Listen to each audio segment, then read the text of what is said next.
Support WrestleTalk! Give us a subscribe. Trish Stratus returns to Raw. Lita returns to Raw. Kurt Angle returns to Raw. DX returns to Raw. And Braun Strowman's nipples reign supreme once again. Nipples!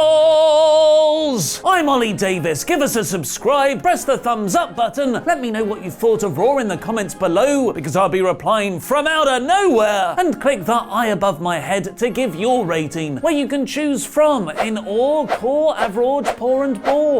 As I review the Super Showdown Replay edition of Monday Night Raw in about 4 minutes. Paul from back office opened the show, but not in his usual corporate suit, because Triple H just unlocked the t-shirt and leather jacket Cool Dad skin on 2K19. He was joined by Shawn Michaels in the ring to talk about mountain metaphors and how The Undertaker didn't show them any respect, without bringing up the fact they both cheated a lot for Hunter to win on Saturday, which isn't that respectful either. The only way to teach the Brothers of Destruction respect, apparently, is to reunite D-Generation X and have a tag match at Crown Jewel. The Attitude Era lives!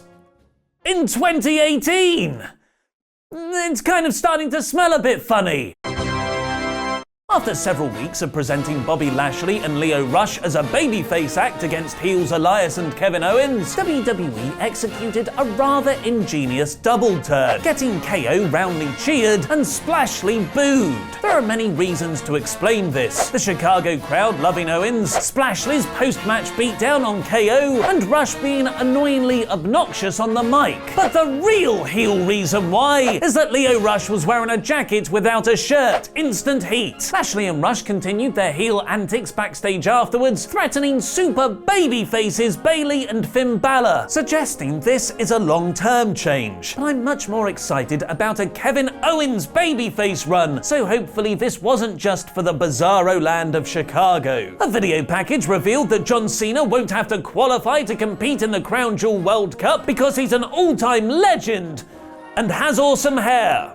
Now without Kevin Owens, but they were such great guys! Elias is back to weirdly being an opening act for women's division segments. This week's gig was interrupted by Ronda Rousey for no actual payoff, transitioning into a 6-woman tag Super Showdown rematch after a cool Brie and Liv Morgan brawl, and Ronda making Ruby tap for the win, the only one who didn't tap on Saturday. Ronda and the Bellas hugged for Nikki and Brie to turn heel on her, and by turn I mean unconvincingly pretend to beat her up. Ronda's face was a picture perfect. How could they do this to me? Let me explain to you how wrestling and actually life works, Ronda. People who awkwardly show up and pretend to be your best friends aren't usually nice people, apart from El Fagador. He's trustworthy. The turn was predictable and would have been much better if we actually cared about the relationship. After beating them in respective singles matches and then at Mixed Match Challenge, Balor and Bayley beat Jinder Mahal and Alicia Fox again here. This is going nowhere. What is going somewhere, however, is the first possible chapter in Raw's rumored Team Angle versus Team Corbin Survivor Series match. Because he's a heel general manager, Baron Corbin booked himself in a battle royal against 9 jobbers to qualify for the Crown Jewel World Cup, with such stars as stereotypical Belgian guy, stereotypical luchador guy, and stereotypical gold sex gimp. It's like he's wearing nothing at all. Nothing at all. Nothing at all. WWE is signing up so many indie stars, it seems they're even taking WrestleTalk's own crap gimmick wrestlers now. Corbin eventually won the match, but forgot all about El Conquistador, who gets in and starts doing all Kurt Angle's moves.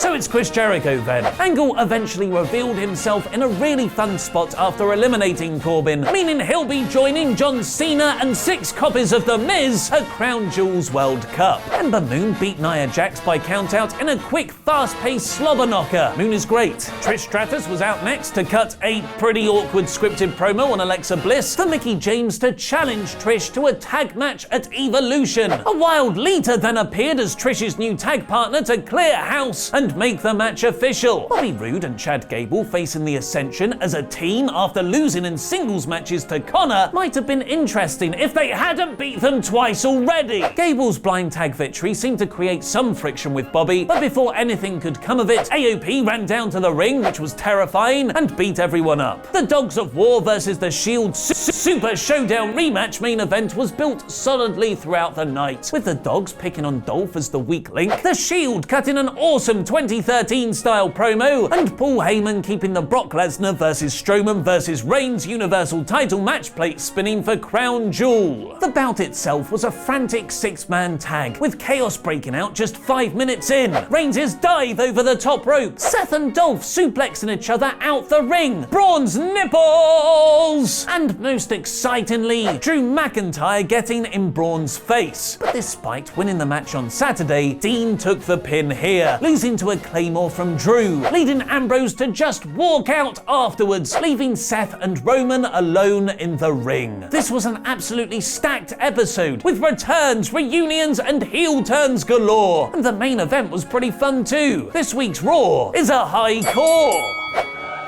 What big WWE match has been teased for Evolution? Click the video on screen now to find out yet another returning WWE legend. I've been Ollie Davis, and that was wrestling.